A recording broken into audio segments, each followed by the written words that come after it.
Hi guys, welcome back for another video. My name is Kaylee Brand if you're new here, and today I'm talking about ways that I maintain my peace.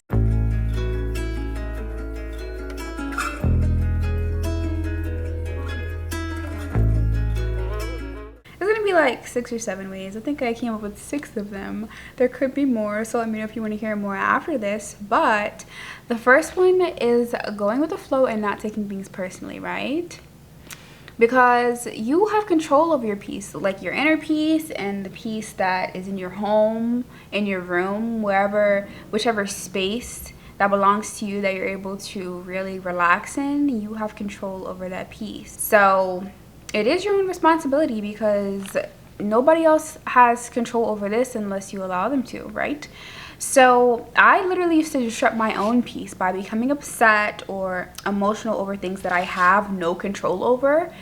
And you can't do that. You can't do that, right? The only thing you have control over is yourself and your actions and what you put out into the world. So if someone else is acting in a way that may bring your vibrations down, bring you to a lower level, and therefore disrupt your peace, right? Because they say misery loves company. Nobody wants to see you peaceful and happy if they're not where they want to be in life. So they're going to come, they're going to try, but it's really up to you to say no. You cannot enter my space, my zone, and whatever you have to say, it's not going to affect me. It doesn't affect me, and I really don't care. You know what I'm saying? The only thing I don't even care about what people have to say, really. The only thing I care about when it comes to other people are their actions. I don't believe not a damn thing that comes out of somebody's mouth unless I see it. Unless I see it, or unless I really trust you. But it's kind of hard for me to trust people because I've been so disappointed many times in my life. So, like, I'm not really into your words. I want to see what it is. Like, with my own eyes. And, you know, maybe that's something, I don't know if that's toxic, but that's probably something that I have to work on. Hold on, my grandma's calling me. Like I was saying, people will always try to interrupt your peace, and please, just don't take anything personally. I swear, people can say whatever they want to say about me, tell me that I'm delusional, that I'm crazy, that what I want is never going to happen for me. And what do I do with this information? I throw it in the garbage. I may have heard what you said, but I'm not taking it to heart because that has nothing to do with me. And most of the time, likely, highly likely, it's a projection. All I'm saying is when somebody says something next to you to try to bring you down, they are not on your level and you cannot hear them. I cannot hear these people. I don't want to refer to them as a bug, but that's a way to look at it, right? If you're up here and you're peaceful and you're zenned out, and then you have like a little bug down there trying to take you off, trying to knock you off of where you're at, that bug it holds no weight, right? It holds no weight because you're big, mighty, and peaceful wherever you're at. And I love that for you. Put whatever you don't have control over in God's hands, and things will go so much smoother because stress kills, right? We don't really have time to be stressed over things that doesn't even have anything to do with us. If you're the type of person that has a date or an event or a birthday planned out and things are not going exactly how you had envisioned it, you can't freak out because everything will always work out in the end. Even if it's not going play by play like how you had it planned out, it's okay. That's happened to me so many times where like I'm almost having a panic attack because somebody's late or something got canceled and I already did all of this for it. Baby, everything happens for a reason. If somebody flakes or if something gets canceled, if somebody stands you up, it all happened for a reason. Am I gonna get all stressed out about it? And back in the day, yes, I was stressed about it, but right now in this moment, I'm like, it's a blessing in disguise. I'm so happy that didn't happen today. What else can I do with my valuable time? There's something else I can do that will work out better in the long run. But once you put your trust in God, like everything tends to go with the flow, and that's just the best way to live in my personal opinion. And to all of the people that try to come and interrupt your beautiful flow and you know, they want a reaction out of you, please just think back to this video and say, you know what, I don't even have any of my beautiful energy to give up for this miserable person. Like, to be honest, I would just smile at them, and then ignore everything else they have to say, because that's all you can do. Just okay, have a nice day. Like, I am not gonna sit there and argue with somebody. I can't even picture that. Imagine. All right, I understand sometimes you have to speak, I mean, yeah, sometimes you have to speak up for yourself, right? And put people in their place if they're really testing you like that.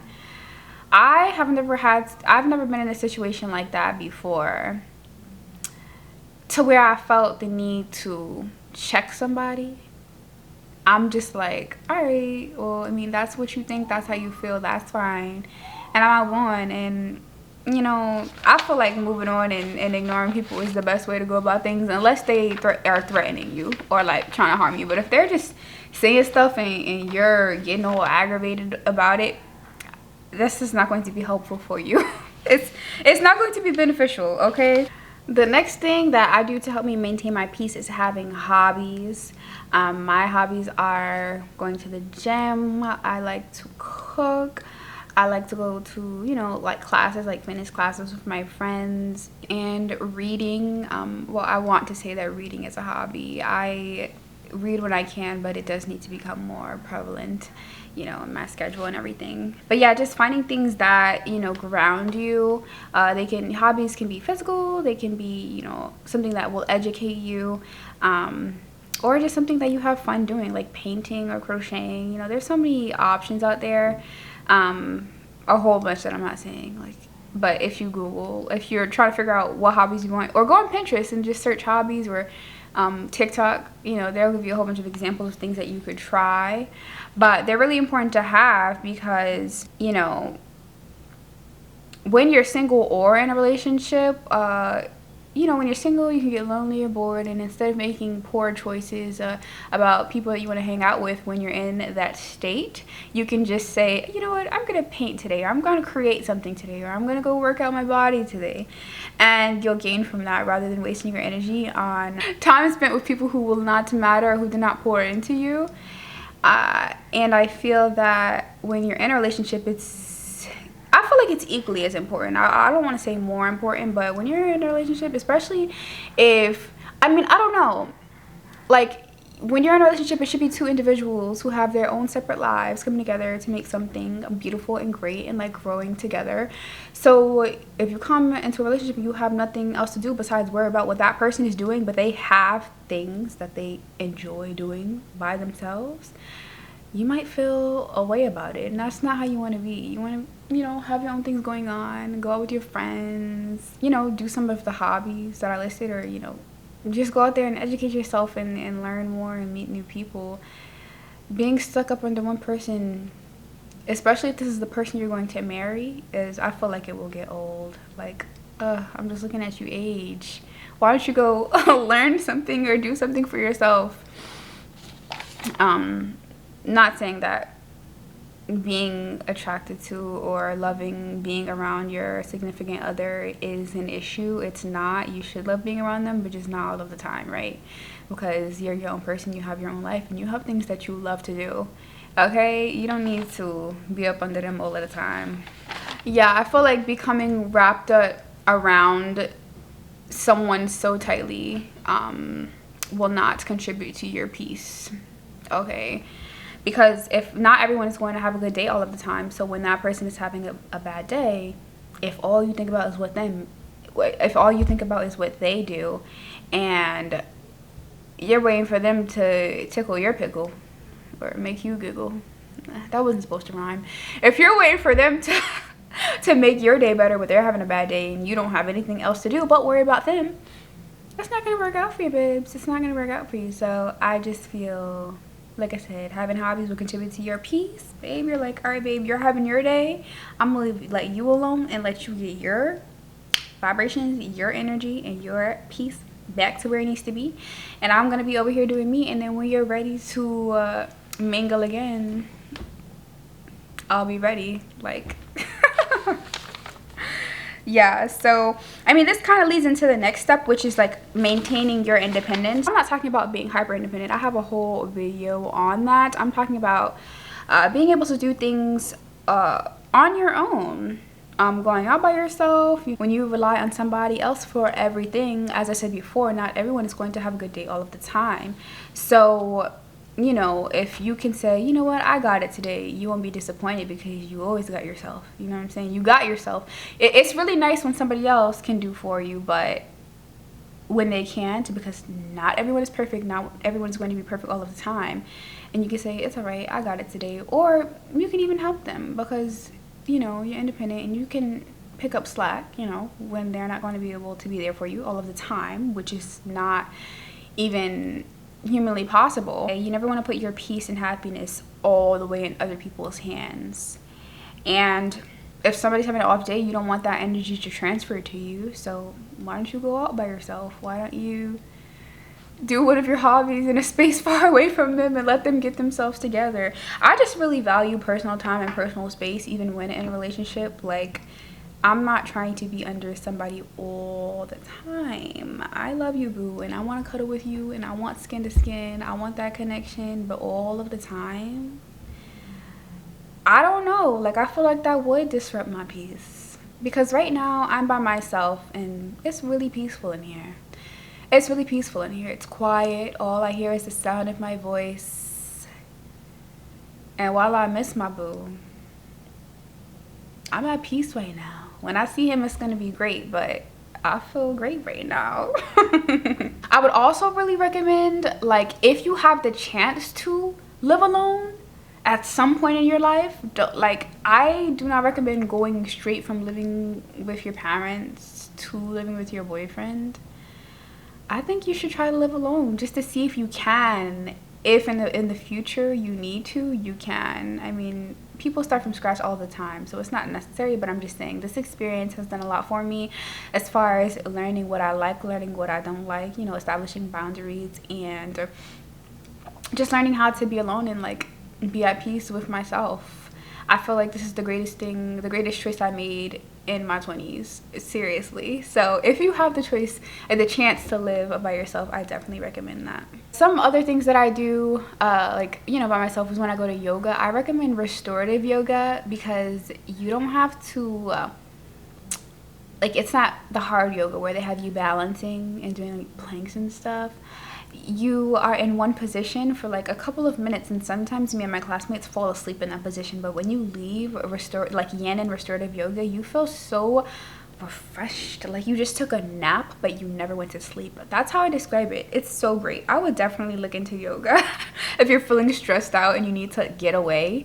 But you know, some people can't live by themselves in their 20s, so that's when you go to yoga. That's when you go to these classes and go engage in one of the hobbies that you have that's outside of the house, because I know not everybody has the luxury to live by themselves or even have their own room. So yeah, you have to find things to do outside, and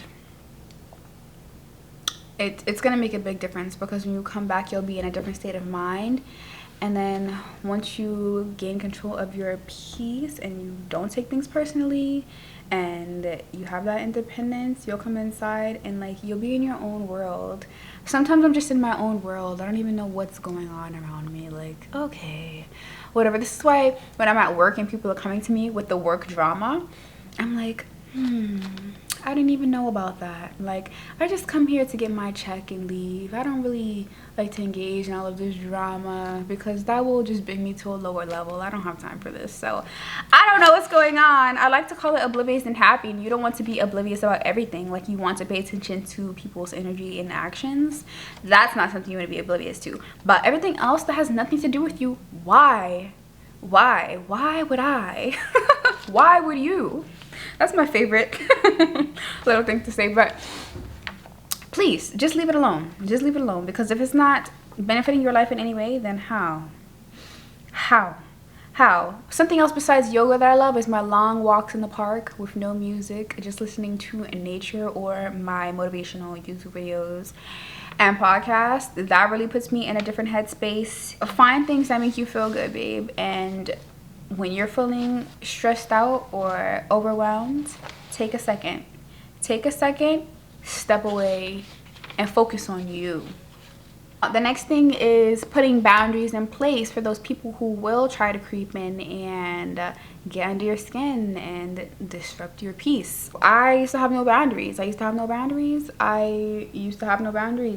And it's actually a really scary place to be in, where you are just so vulnerable and you don't feel comfortable telling people when they make you feel uncomfortable. That's a very scary and dangerous place to be in, actually.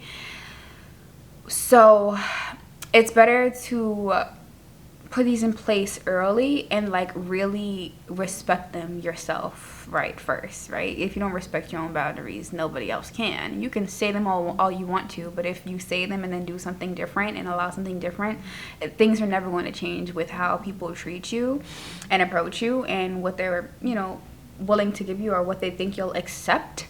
You need to be firm, stand on it, and when you feel weird, speak up. When you feel uncomfortable, when your intuition is saying ding, ding, ding, speak up, because first of all, God forbid, but if, you know, it turns into a traumatic situation, that's going to be a way longer process and way harder to get back into your peaceful state. It might mess with your mental. So in order to prevent that, because the goal is to maintain your peace, right? Just come up with your boundaries, speak them, stand on them. Don't let anybody overstep them. If you tell somebody something you don't like and they do it anyway, oh no, that gets into my next thing, cutting people off. I love cutting people off. I don't care who it is. Family member, longtime friend, new friend. Well, that's the easiest ones too. But you know, people that you've known for a while and they repeatedly disrespect you or try to get you to come to a lower level to be, you know, where they are if you're doing well, it's time to cut them off. My block list is really long, and I don't regret blocking anybody. I don't regret cutting anybody off, because if I did that, you were out of line and you were trying to test me. Please don't test me. Don't test me, because you'll just get cut off and then I'll be back to my beautiful, peaceful self and you'll still be upset and stuck where you are, and access revoked. Kayla at peace. This is fantastic. And yeah, but just pay attention to how you feel. And yeah, I would say like cutting people off is essential at sometimes, because not everybody's meant to be in your life, but especially if they're working with the devil, they're gonna try to cling on to you, honey. Don't let it happen. Pray about it. One of my favorite prayers is just say, God, please remove anybody that is not supposed to be in my life. Please remove any of my distractions and anybody that is disturbing my peace and my relationship with you. And they start to trickle away. I swear it works every time. Whenever I'm feeling my energy starting to feel off and I'm like a little bit weary, I say that prayer and God handles it. I'll put it in God's hands, okay? And the last thing I really have to say is like just protect your energy. Obviously boundaries will help you with protecting your energy, but when you're in places around a whole bunch of different energies, you really want to observe rather than absorb all of the energy that is around you, okay? Whether you're in your house or, you know, wherever you are, when you're around people and people are close to you and trying to get to know you, trying to get to talk to you and find out things about you that they can use against you or whatever. When I first meet new people, I don't say too much. I'm quiet. I just listen to what they have to say and see how they're moving to see if I can trust them with letting them know about who I am and, you know, just talking to them in general. But really, I feel like some people talk a lot. They talk a lot. You're talking a lot, and I'm just listening to everything you're saying, and it's just like, I can't really get down with you like that, because if you're talking this much and you don't even know me, imagine if I tell you something about me, you're about to go and tell the whole world. But also, it's not even about just the information that y'all will exchange. If you first meet somebody and they're dumping on you, that energy transfer is real. You don't need to absorb everything that they have going on when you first met them. Like, have you ever just been talking to somebody and you leave feeling heavy? Now you have to go woo-saw and do whatever you can to like brush that off. They've messed with your energy. They've messed with your peace. We do not accept this. Whenever it's going downhill and I'm like, oh. Like, you know, I'll try to be empathetic, which is something that I have to work on. I've been told that I'm not very empathetic. It's not that. I'm protecting myself. It really just depends on who it is as well. I feel like I've gotten way better with family, but like other people, like I'm really trying to make it out here, right? I'm trying to survive in this crazy, cold, hard world. I really can't be empathetic with everyone. And I'm an empath, and so I really feel it. So I really don't have time or energy to listen to what everybody else has going on when I'm trying to make it myself. Maybe when I have more time and I have to work less, I will have more energy to be empathetic and absorb other people's issues. I don't know, that just doesn't even sound right. It doesn't sound right, right? So don't do it.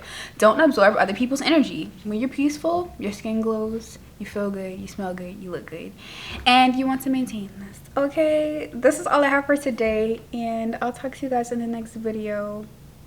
Have a beautiful, blessed day and a beautiful, blessed week, and I'll see you guys later.